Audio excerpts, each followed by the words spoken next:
Hi, I'm Dario. Most people know me as the guy who always has dark circles under his eyes from working 3 jobs while trying to finish my business degree. What most people don't know is that my sister, Vanessa, just got handed her second fully funded business by our parents.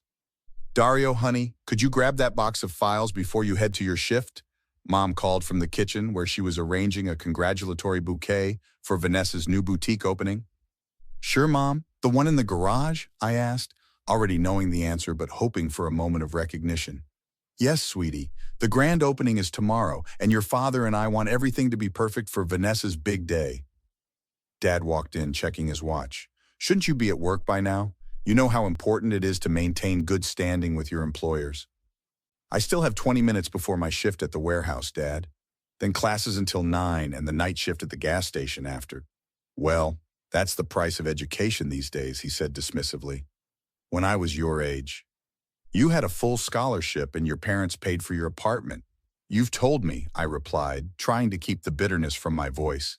Dad frowned. Your attitude doesn't help your situation, son. Speaking of situations, Mom interjected cheerfully, Vanessa's first store is doing so well after just 8 months, almost $60,000 in profit already. $60,000 that she didn't have to work for, I muttered. What was that? Dad's voice sharpened. Nothing. I need to get those files and go. My phone buzzed. My best friend, Miguel. Hey, can you talk? He asked when I answered. Just for a minute, heading to work soon. I just drove past the new boutique location. They've got professional decorators setting up everything. Yeah, the royal treatment for Princess Vanessa, as usual. Dude, this is messed up. How much did they invest this time? $200,000. Plus the lease is in their name, so she has no overhead. Miguel whistled. And you're still paying your own tuition with those 3 jobs? Plus rent, food, everything. I asked for a loan of $5,000 last year just to cover my final semester, and Dad lectured me about fiscal responsibility. While handing your sister $500,000 over 2 years? That's beyond favoritism, man. Tell me about it. No, seriously, Dario, this isn't normal. You realize that, right? I paused, the weight of Miguel's words sinking in. What do you mean? I mean, parents are supposed to at least pretend to treat their kids equally. This is like, Dario, the files, Mom called. Gotta go, Miguel. Wait, come by the coffee shop after your warehouse shift. Tanya's working tonight. She's an accounting major, and you need to hear what she found out. Found out about what? Just come. Trust me. I hung up, grabbed the files, and headed out, wondering what Tanya could possibly know that would matter.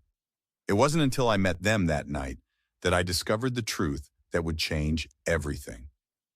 Your parents' business doesn't just fund Vanessa's boutiques, Tanya explained, sliding a folder across the table. Those are technically business expansions, written off against their taxes.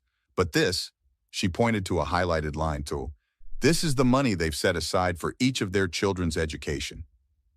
I stared at the document. Where did you get this? Internship at their accounting firm.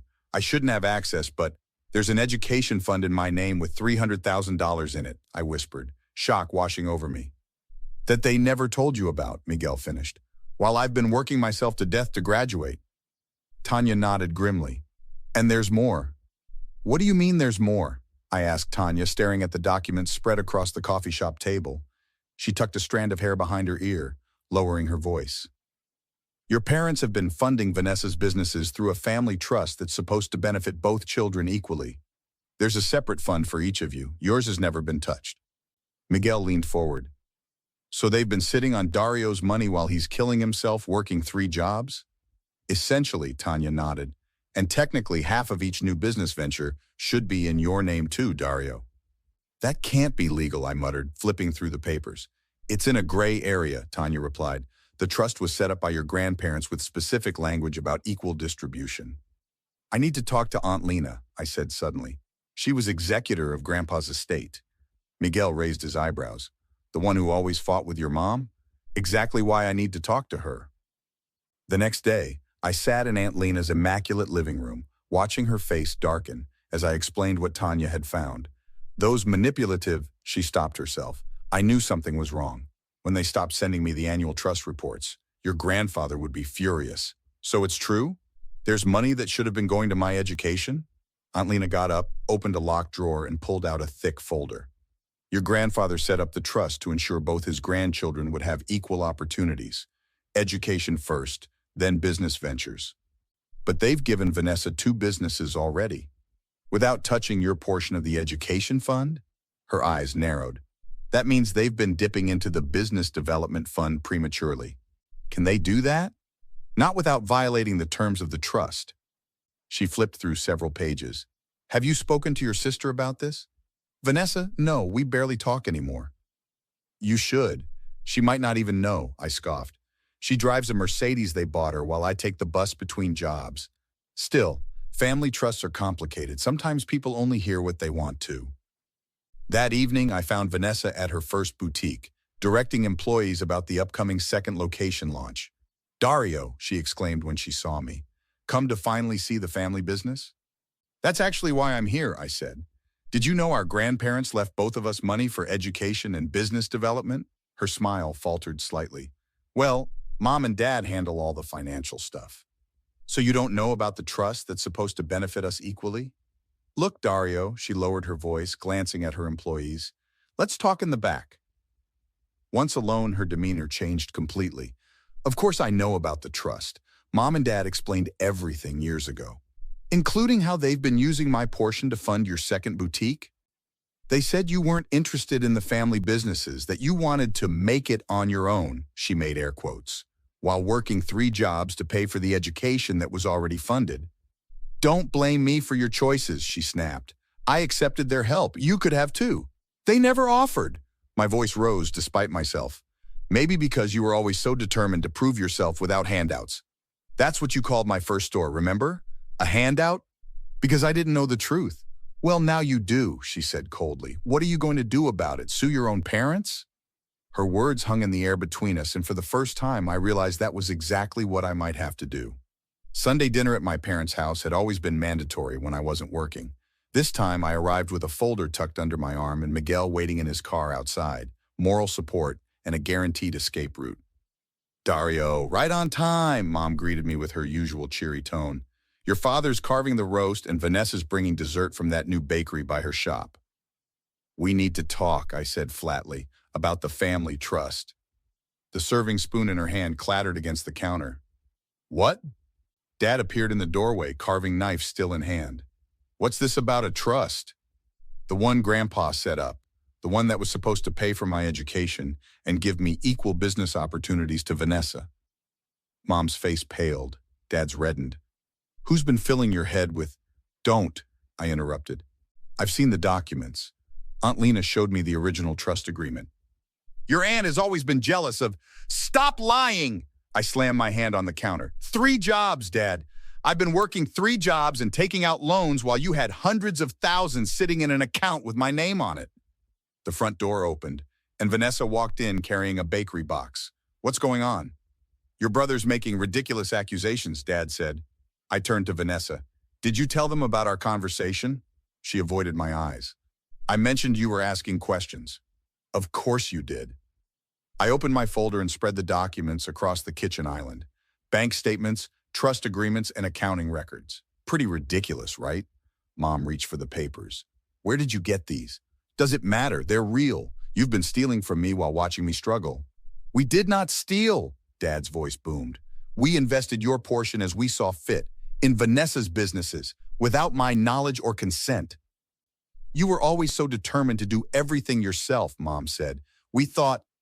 You thought I'd never find out, that I'd keep working myself to exhaustion while you played favorites.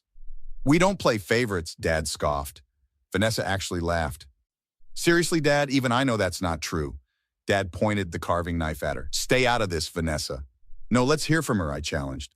Tell them what you told me at the boutique. She shifted uncomfortably. I just said that they told me Dario wasn't interested in the family businesses. Which was a lie, I added. They never offered. We were protecting you, Mom insisted. You weren't ready for that kind of responsibility. But I was ready to work 3 jobs while taking a full course load, to live in that roach-infested apartment because I couldn't afford better, to skip meals when money got tight. Don't be so dramatic, Dad dismissed. Everyone struggles in college. Not everyone has parents hiding their inheritance. Lower your voice, Dad warned, stepping closer. This is still my house, and that's still my money. I want what's mine, all of it. The education fund, my share of the business development fund, and half of both boutiques since they were funded with trust money. That will never happen, Dad snarled. It will, I countered. Because if you don't make this right, I'm taking everything I have to a lawyer tomorrow. Trust fraud isn't just a family matter, it's criminal. Dad's face contorted with rage. He moved toward me, still holding the knife. You ungrateful little... Dad! Vanessa gasped. Do it, I challenged. Add assault to fraud. See how that works out for you. His hand trembled as he raised the knife.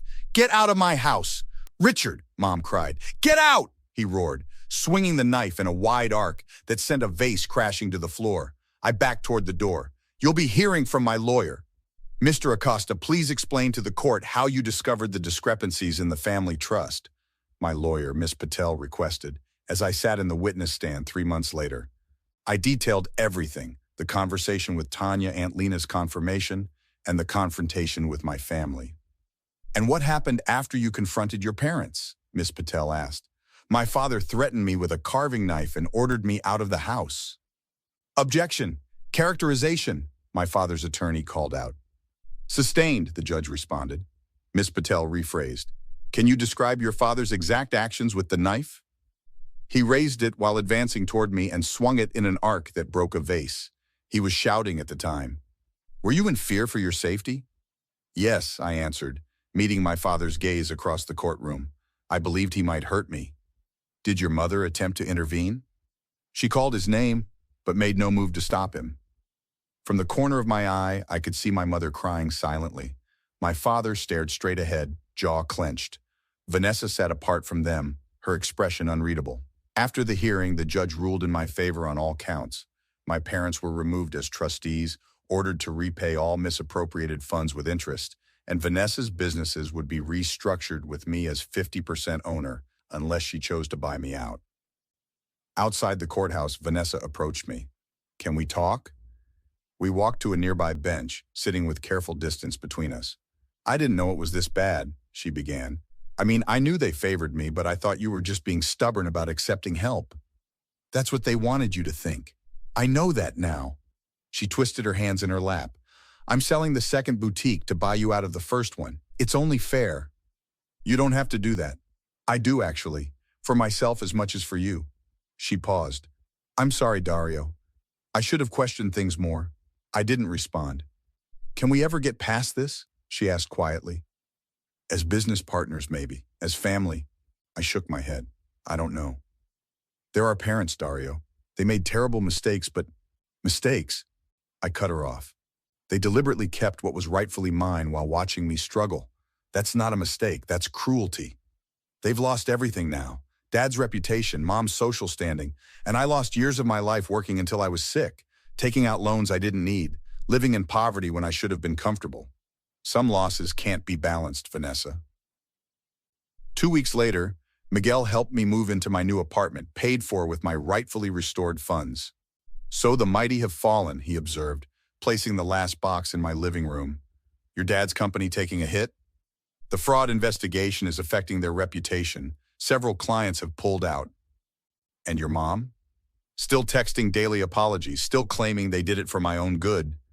Tanya arrived with takeout and champagne. To justice, she toasted.